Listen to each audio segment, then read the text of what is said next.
Hello, everybody, and Samhain blessings to you all on this cold, wet night as Storm Babete creeps her way in. I have the fire lit beside me, and it is very, very suddenly feeling very, very autumnal. So I'm delighted that you're interested in learning a little bit more about Samhain. Hopefully tonight it's gonna be full of I did not know that. Um, so going to get started. It is a festival 5,000 years in the making. And there are three aspects to Samhain. There is the practical side, there is a mystical side, and a spiritual side. So the practical side is kind of, the practical side relates to food, the harvest, preparation for the winter months. The mystical side then relates to the veil between our land and the land of the dead being at its thinnest. And then there's the spiritual aspect, which is all about the crone and the Kayla and her role within the landscape at this time of the year. So let's get stuck into each of these elements and how they relate to our lives in this crazy time we happen to be living in. So the practical side, I have my notes here so that I don't go off on a wild tangent and a waffle. But the practical side, as I said, it's all about the food and the land and the harvest. Now, to understand this aspect of the festival, you have to understand the way food was seen and viewed in times past. We live in a time of abundance. We're very, very lucky with our food. But for most people, going back through the millennia of humanity, we lived off the land. So whatever we could get off the land sustained us through the year. Um, and that has changed quite a lot over the years because, if you think about, in the 1600s, the 1700s, we had the advent of the cities where people were moving away out of off the countryside. They were moving into towns for industry. And then into the 1800s arrives the Industrial Revolution. Um, and that moved through that changed everybody's society, everything about society, because now everybody was moving to towns. People weren't working in the fields anymore. And then into the 1900s, we have the advent of the kind of industrial farming or factory farming, and things like supermarkets and just easy access of food. This was not good for us. A little anecdote that to explain a little bit about what what life was like, or what life's like for me anyway. I recently made a big, massive batch of hawthorn chutney. Now, I had to go out. I had to walk the fields. I had to go and I had to gather the berries. I had to gather about a pound of berries. Hawthorns are full of thorns, so got well scratched in the process. Managed to destroy my tracksuit bottoms because I was walking in wet fields. Um, as I'm going around, I'm gathering, I'm gathering, I'm gathering. I bring them home. I de-stem them. I wash them. I freeze them so that the freezer will sweeten them a little bit. Um, was that right? Technical moment here. I had to, so took hours, and then I had to actually make the hawthorn ketchup, which took forever as well because you have to cook it, you have to brew it, you have to push it through a sieve, then you have to brew it all up again, and finally, I had to sterilize my jars. I had to wash them, sterilize them, get them all ready, stack them all up, and finally pour the chutney ketchup stuff into it. And I'm carrying them away from the stove. I place them on the table, and one of my cats decides to jump up and knock it over. I was heartbroken. Now, if I had just gone to the supermarket and bought it, I would have been annoyed, very annoyed, but not quite heartbroken because it wasn't quite so much work. And that's what it was like for any sort of food, really, for a long time in history. Um, we really have kind of, I suppose, moved away from the appreciation of how much energy, how much work goes into preparing our food, from the stage of taking it out of the ground to putting it on the table. I know if any of you, if you've ever tried growing your own vegetables or anything, you're not going to waste the peas. You're not going to throw away the potatoes. You're going to savor them and you're going to use every bit of it. But if it's just going to the supermarket, well, sure, look, if it gets ruined, there's always more you can get. So it's we really have moved away from that. So it really took an awful lot of energy to create just the smallest amount of food. Now imagine, we've all lived through lockdown. So imagine trying to gather enough food that that allowed you then to have enough food for 3 or 4 months. Imagine how much food you would need for 3 or 4 months. Imagine the amount of work that would take, going out to the fields, gathering the grain, hauling it down to the kiln to be dried out, bringing it to the mill to be turned to flour. Then you've got your meats, the animals you're going to have to slaughter, the meat you're going to have to salt and it's dry. All of the hawthorns you might pick, or whatever it is that's in your area. All of the food, all of the crab apples, the elderberries, the blackberries, everything that you would have to pick and turn into chutneys, turn into jams, to pickle, all of that work that you would have to do for 3 or 4 months worth of food. Imagine, just think about how much food you eat on a week and how long it would take you. Now, imagine as well, you had animals. I see you have to gather all of their food as well and all of their bedding. This is a huge amount of work. But imagine how good you would feel when you reached the deadline, the 31st of October. All of the work had to be completed by the 31st of October. So imagine how satisfied you would feel, how secure you might feel, and how grateful you would feel. After all of that hard work, it is certainly, without question, going to be cause for celebration. It's an opportunity for all of you to all of your family, all of your community to get together and celebrate the fact that you have finally managed to compile enough food, enough fuel, enough wood or turf for the fire, enough fodder for all of your animals. It must have been absolutely so satisfying to do that. And knowing, of course, that the dark winter months are coming in and the community around you, your neighbours and things, that it might be, you might be living up on a hillside, you might be living down in a valley, you might be in community, or you might be out on your own. And so with the ice coming, with snow coming, with storms like tonight, you're not going to travel very far. Remember, in Ireland, those limited hours of daylight in the winter months. It's today, it's 6 o'clock now, it's dark, it's darkening outside. By the end of the month, by Samhain night, it will be dark around 5 o'clock, half 4, 5 o'clock, and it will stay dark until about, I don't know, 9 in the morning or something. But it's long nights and very short days. And so having a good harvest was incredibly important in the past. And so the food aspect cannot be taken away from Samhain. Today, it has evolved into sweets, and there's nothing wrong with sweets at all, but they're not going to sustain you through the winter. It was all about, your root vegetables, your grains, your jams, your chutneys, your syrups, the things that will last, your pickled foods. And a good harvest meant an extra cause for celebration, because maybe it was just a little bit less work this year, but at the same time, a bad harvest could be very, very scary. A bad harvest could mean literally the difference between life and death.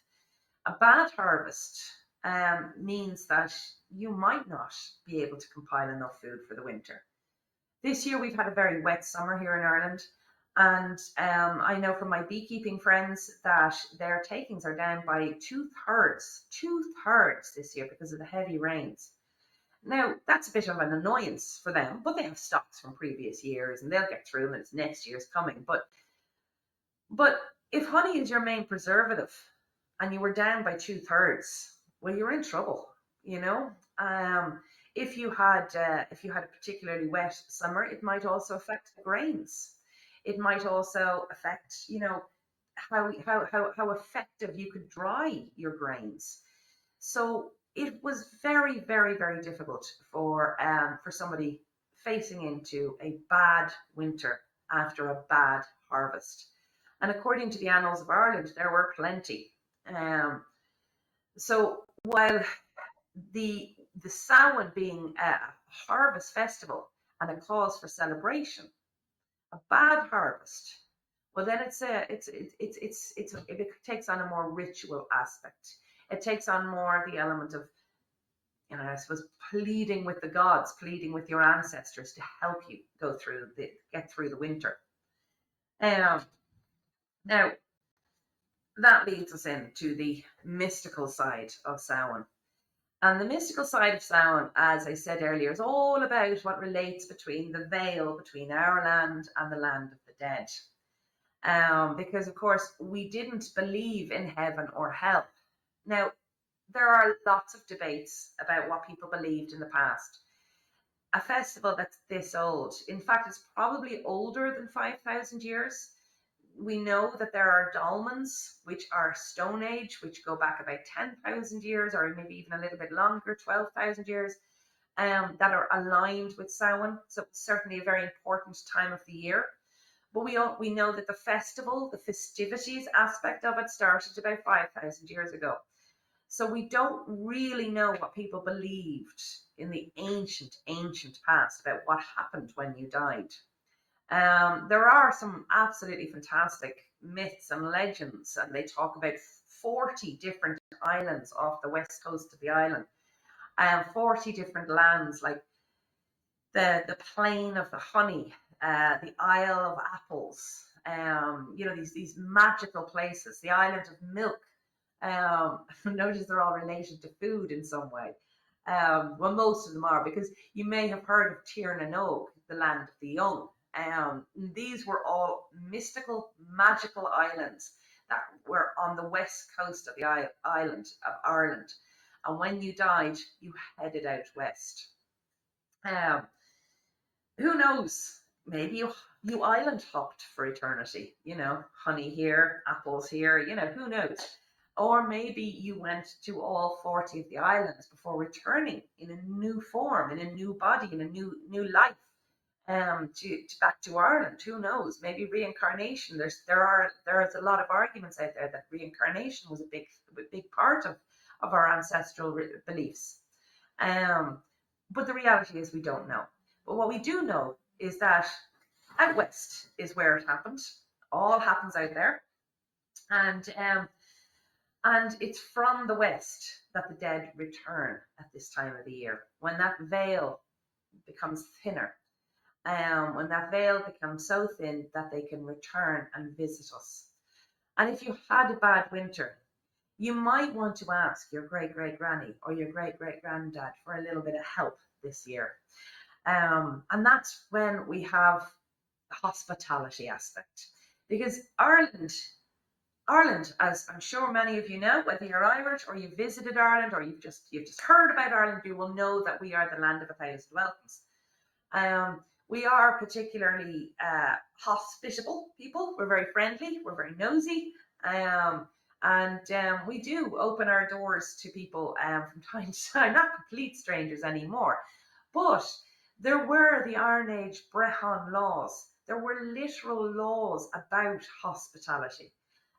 These laws dictated that you mustn't ever leave somebody outside on a night without food, without shelter, without refreshment. It was literally against the law to do so. And so when we talk about our dead and the idea that our dead might be floating around outside, well, obviously you're going to invite them into the house. Obviously you want them to join you. You want them to sit by the fire with you again. You want them to share a meal with you. You want to get them on your good side. So if they can pull any strings on the other side, well, this is your opportunity to do so. So by bringing in certain amount of honoring, you're going to be able to soften their cuff, so to speak. So one lovely thing that I have always done here in our house was an ancestors altar. Now we call it an ancestors altar for want of a better word. It's not really an altar per se. It was a table just inside the front door, and on this table we would have photographs and mementos of our loved ones that have passed over. Um, and this could be friends of mine that passed too young.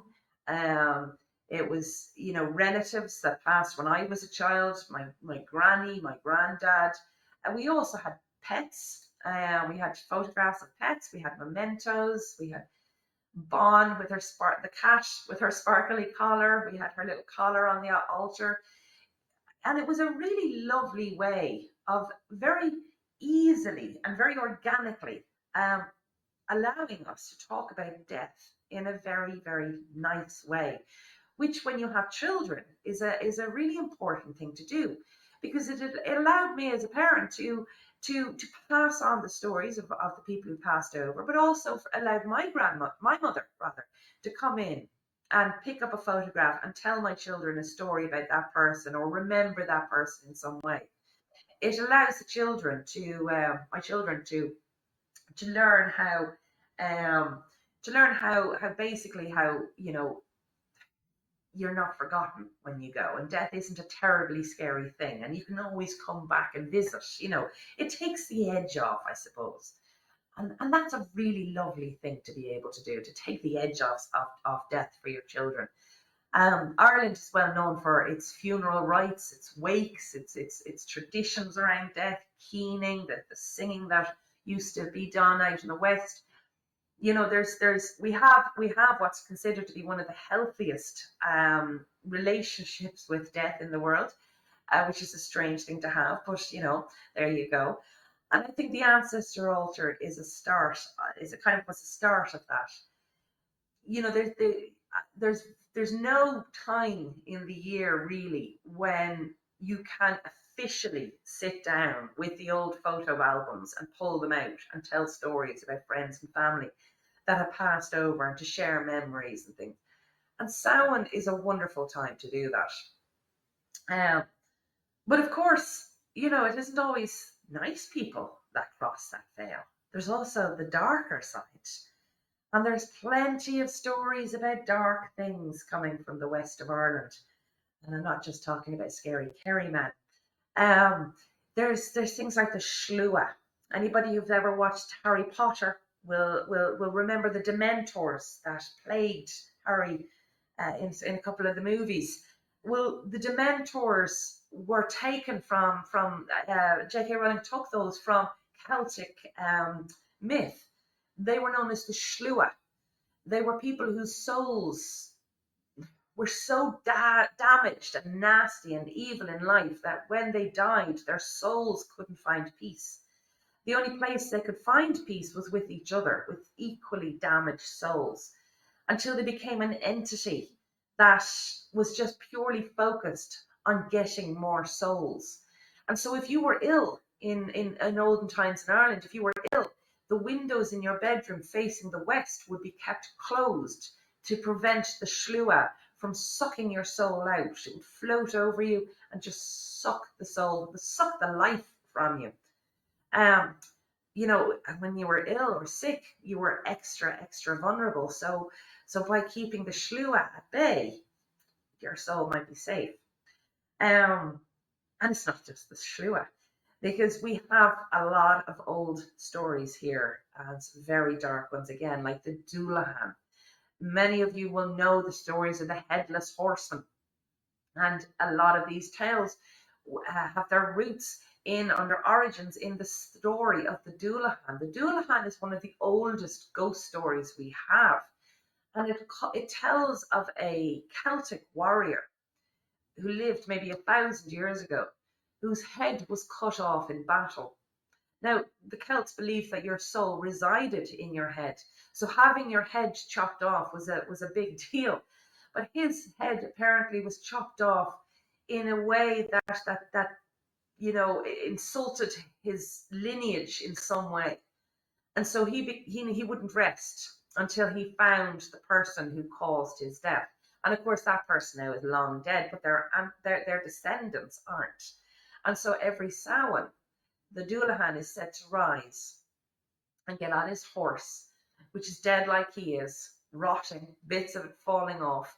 And he is supposed to ride across the country, calling the name of the descendants of the person who killed him, using just their first names. So you don't know if you are a descendant or not.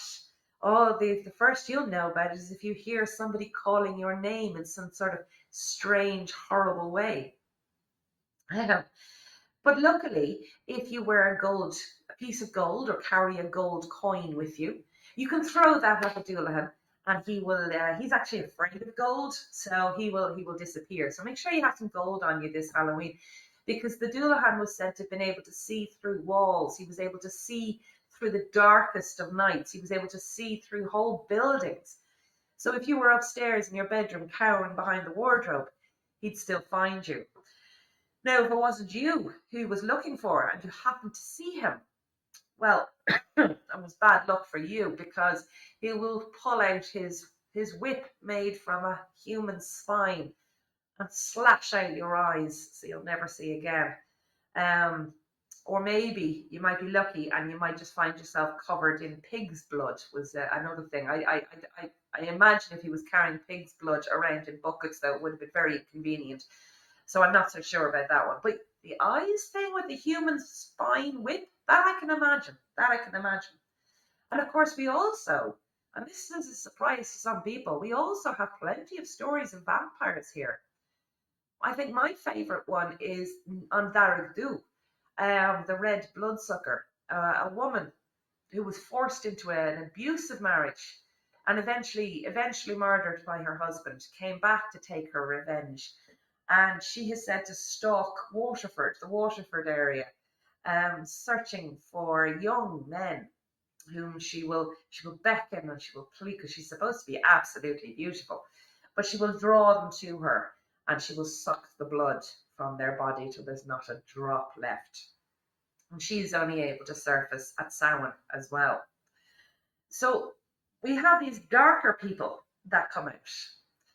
And this is part of the whole trick-or-treating side of our traditions. You see, if you're going to go out on that night, well, you may encounter a slua or the Darag Du or maybe the Dullahan. But if you're in disguise, they might not recognize you as being a living being. Nor may any of the other entities that might be out and about, the regular old ghosts that might just appear, or the puka, the spirits of the land that maybe aren't quite that nice. So being in disguise means you can travel about safely. Now, the idea of dressing up in Ireland, to be fair, is a relatively new one. It kind of came to us from America. But there were other ways we would disguise ourselves. So things like wearing your coat inside out, wearing something that will cover your eyes, and very importantly, wearing red, because it's said that the spirits are afraid of the colour red. It's said to remind them of their blood that they no longer have. And so the rowan tree, which is in berry right now, which creates these beautiful red berries, very similar to holly, well, wearing that on a sprig of rowan on your collar will keep you safe as well. But yeah, if you are out and about, coming home from the pub this Halloween night and you're not in costume, just put your coat on inside out and you should be okay. But this aspect of the darker side of Irish myth, and there's so much more than that. This relates to our natural fear of death, our natural fear of it. And as we know today, when you are afraid of something, if you confront it, if you talk about it, if you share stories, if you make fun of it almost, well, that is going to take the fear away, to an extent anyway. It'll empower you. You'll feel stronger inside, and that's really all that matters. So by telling ghost stories, by telling these tales this time, we are confronting our own fear of mortality, and we're kind of going, well, look, yeah, there might be darkness out there, but my pantry is stocked, my fire pile is well stocked. I am going to survive this winter. So this winter, I am going to laugh at the dead because I am not afraid. I have my ancestors' altar set up to make sure my granny knows that I remember her and I miss her. I don't need to worry about the darker side at all, unless you go out.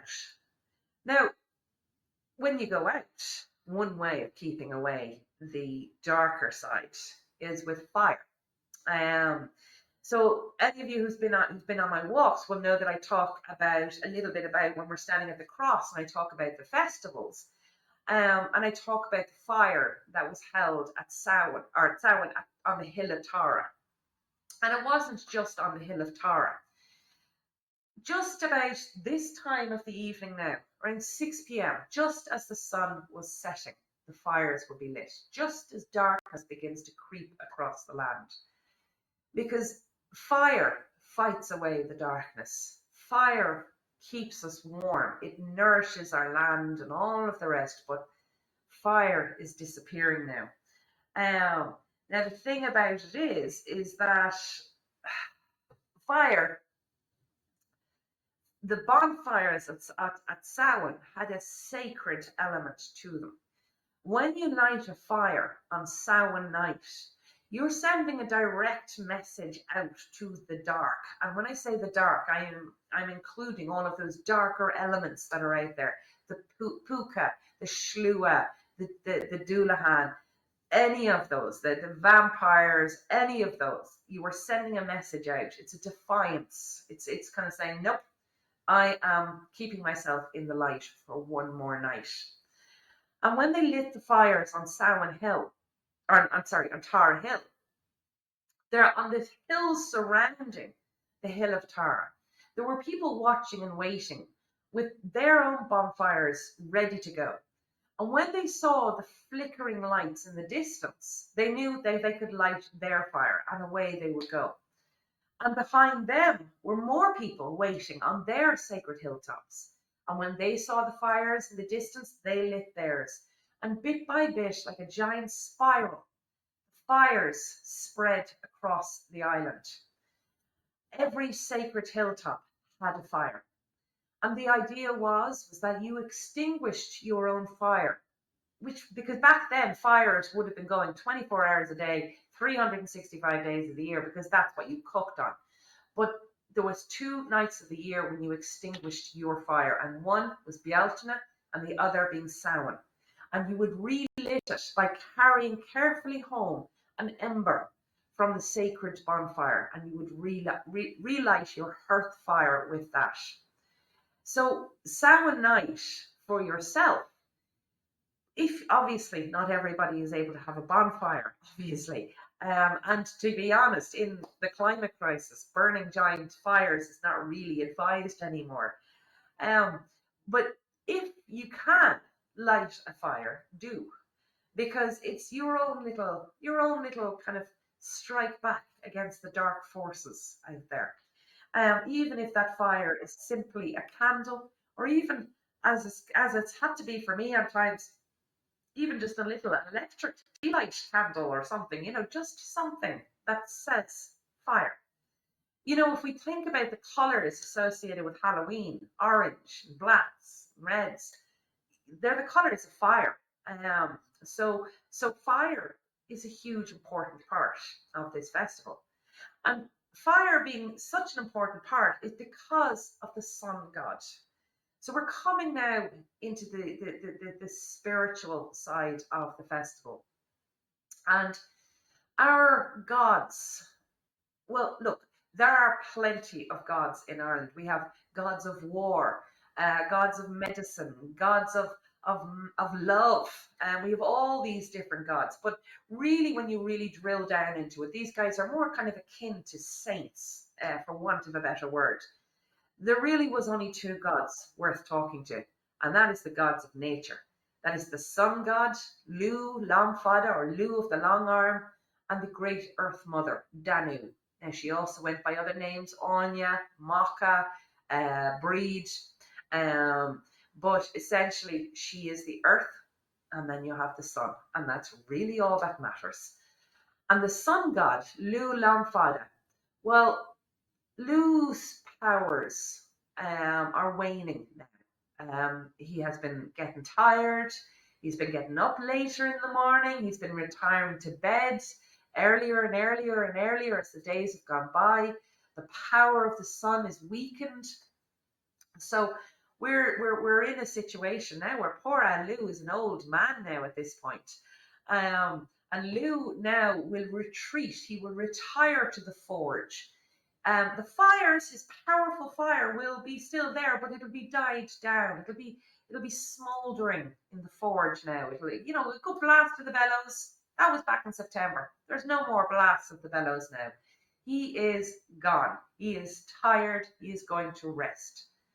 When we talk about the blacksmith has always been this wise man, and this was somewhere where all people gathered, but particularly men.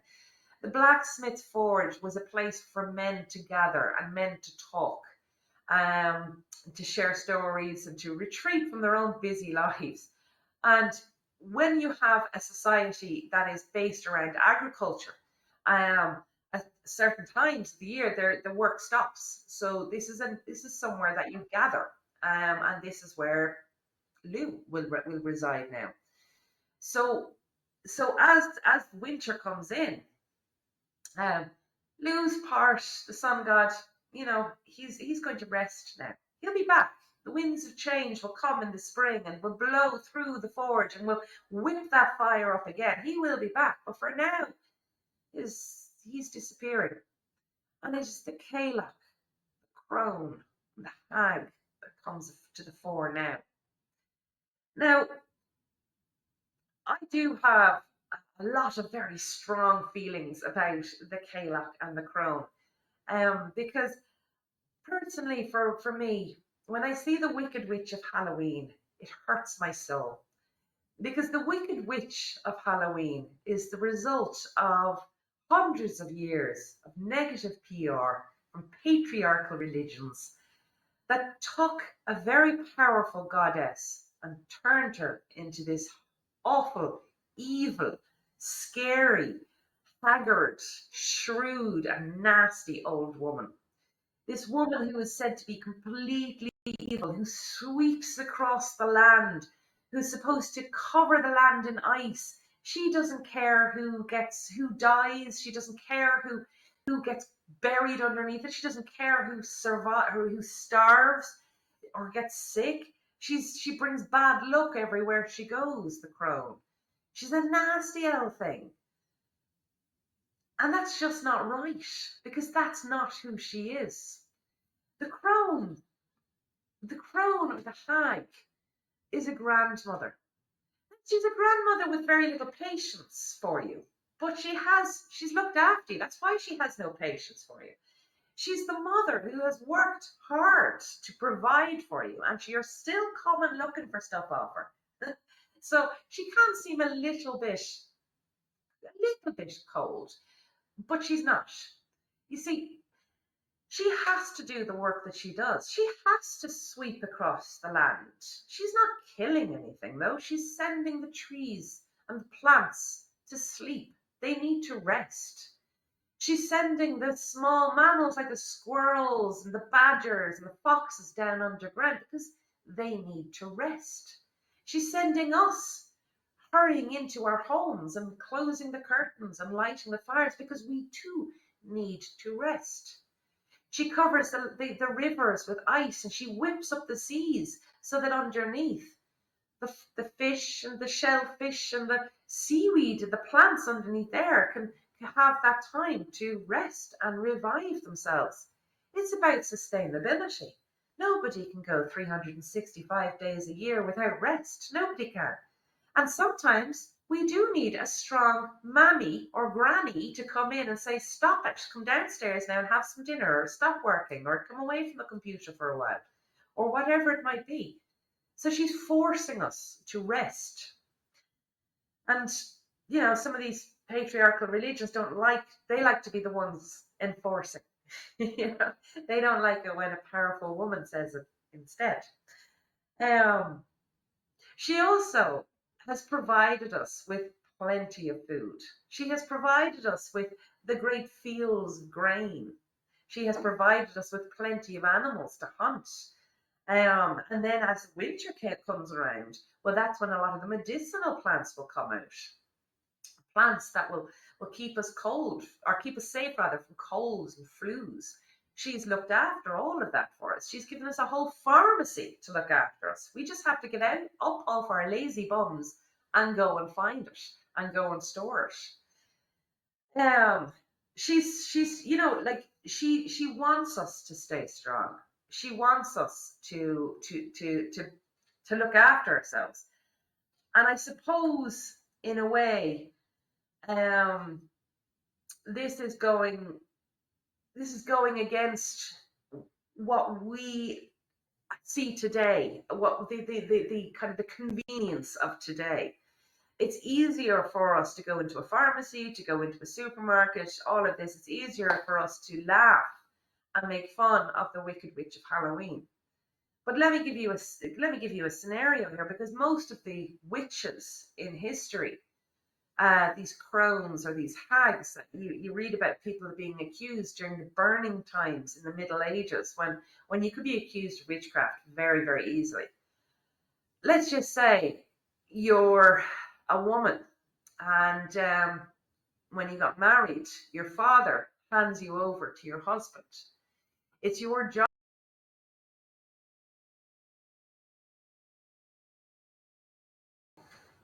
Apologies for the technical difficulties there, and I hope I didn't lose you. And so we have, imagine this situation where you have an older woman, say, and her husband decides that her husband has passed away. Her husband that essentially took ownership of her from her father. Now she's an older woman, she's even more vulnerable than she was as a younger woman. And maybe she has some sons, maybe she has some daughters, but it is the eldest son who makes the decision. And let's just say the eldest son has ideas of himself, notions of his own.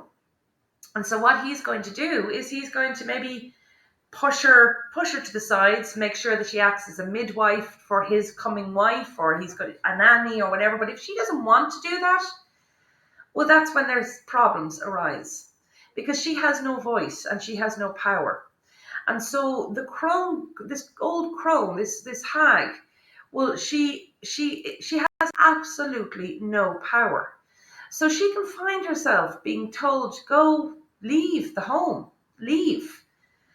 She may have some rundown, ramshackle old hut that she has to move into. She's foraging off the land to keep herself alive. She has no access to clean water, hygiene, all things like that. So she loses weight, she becomes haggard, she becomes shrewd, she becomes dirty, and her hair becomes matted.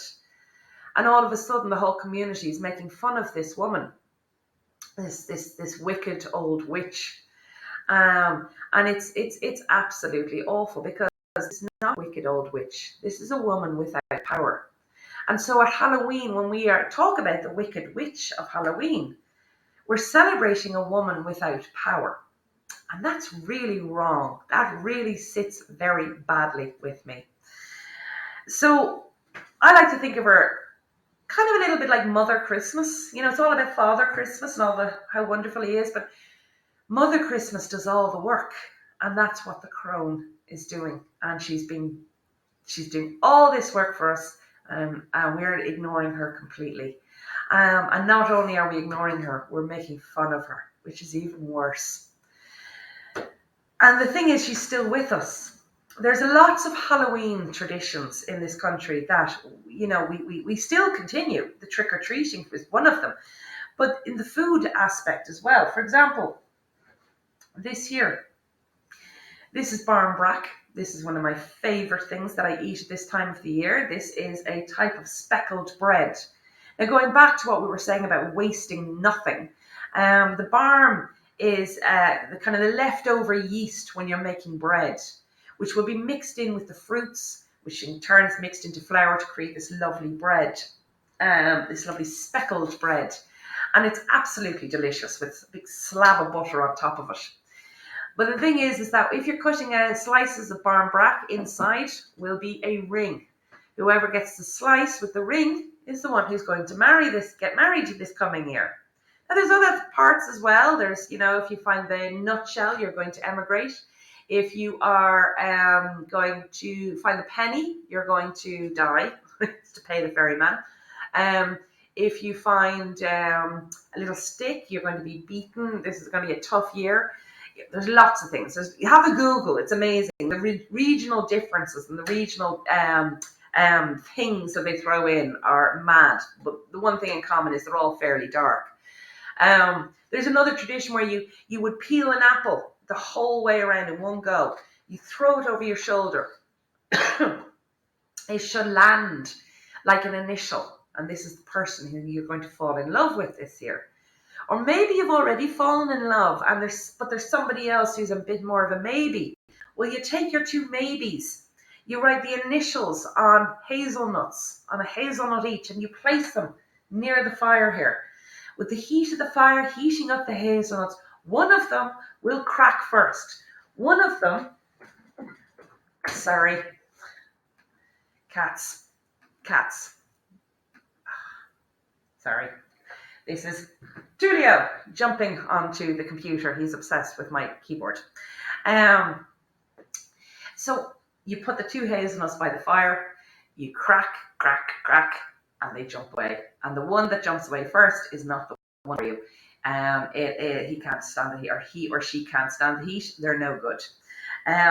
But the truth, the kind of the origins of all of these is the idea that you are asking the crone, asking this grandmother for advice for the coming year. What's coming? What should I be aware of? So when it comes to celebrating Samhain and Halloween, instead of Halloween, there's loads of things you can do. One of the things that I really like to think about is bringing back some of these party games, bringing back these ideas of, maybe it's not the person you're going to fall in love with. Maybe it is the first letter of a new career. Maybe it's a new hobby or something like that. It doesn't always have to be about love. One of the stranger loved ones was a group of girls would go out to a cabbage field, pull up the cabbages. Whoever had the most dirt on the roots of their cabbage was going to marry the wealthier man. Nothing about the girth or the length of the cabbage root, though, which is kind of strange. But these games, which are in your PDF ebook, there's lots and lots and lots of suggestions in there, and it's a really lovely way to bring in that element of fun into the evening, because it gathers people around. Rather than going out trick-or-treating and coming back and just sitting back and watching a movie, maybe tell some of your own ghost stories. Look up your local area. It'd be very unusual if you didn't have at least one ghost story in your locality. But some of us have experiences ourselves, so it's a time to share.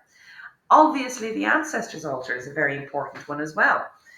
The ancestors' altar is a really lovely thing. It's a really lovely way of inviting in older members of your family, but particularly the crones, although they may not want to be called that. Although if they meet me, they'll be wearing it as a badge of honor. But the crones in your family, the older women in your family, your aunts, your granny, your mum, older neighbours, older friends, and getting them to share their memories of when they were young, even just children's stories, just how different was life. It's just this opportunity to sit down and share stories. And then, of course, the food. Now, obviously, you may not be able to get barmbrack because barmbrack is uniquely Irish. My daughter's in Glasgow. She's very annoyed they don't seem to have it over there. But there is a lovely dish you can make, which is called colcannon. And colcannon is simply potatoes, mashed with a little cream and a little butter till they're nice and creamy. Some cabbage and onion cooked in milk, just softened in milk, and then you can cook them in water if you want. And then you mix them all together, you fold them into each other, and as you're folding them in, you can fold in the things that you would find in barmbrack, and then you serve it in the center of the table with a big knob of butter on the top, melting down into it. Absolutely delicious. Highly recommend. But depending on where you are in the world, depending on what is available seasonally to you, well, that is what you need to be eating, because you're honoring the land. So if you're in a place where peanuts are in season, or tomatoes, or whatever it might be, you make a dish celebrating your local food. You celebrate, because that's the best way to give thanks, is to really enjoy it. Think about, again, going back to goddesses, because she's a mother goddess, she's a grandmother goddess. How do you make your grandmother happy? You eat her food. So this is the easiest thing you can do. And another thing, it kind of goes without saying, really, is get outside on Samhain. Get outside, go for a walk, smell the air, see how it's changing. Notice how different the place looks. I remember standing on a hillside once, looking out across the distance, and noticing how I couldn't see as far in on that cold October day. I couldn't see as far because there was a haze. There was a kind of a cloudiness about the place. And it struck me that it's almost, as I get older and I got these, it kind of struck me that, gosh, it's like losing your eyesight almost. You can't see as far. Even the way we look when we're outside, it's almost like this milky, cataract-y type thing in front of us that kind of softens the land around us. So, with all of that, I am going to finish up. I've been talking for an hour now, and I don't want to burn your ears anymore. Thank you very much for joining me this evening. Sorry again for the technical issues. And that little special announcement that I was talking about in the email, well, I am delighted to say that in the coming months, over the winter months, I am going to be starting a series of streams like these that allow people to learn a little bit more about Celtic paganism. For example, I'll be doing my practical paganism workshops live online. I will be teaching people how to create sacred spaces online, to cast circle, and lots of other things. So keep an eye on social media, because that's where it'll all be announced. But in the meantime, little Irish language for you here now. Iha hauna gwit. Iha hauna gwit. A happy Halloween to you all. And may Samhain be full of blessings. May the coming year be absolutely magical for you. Take care. Good night.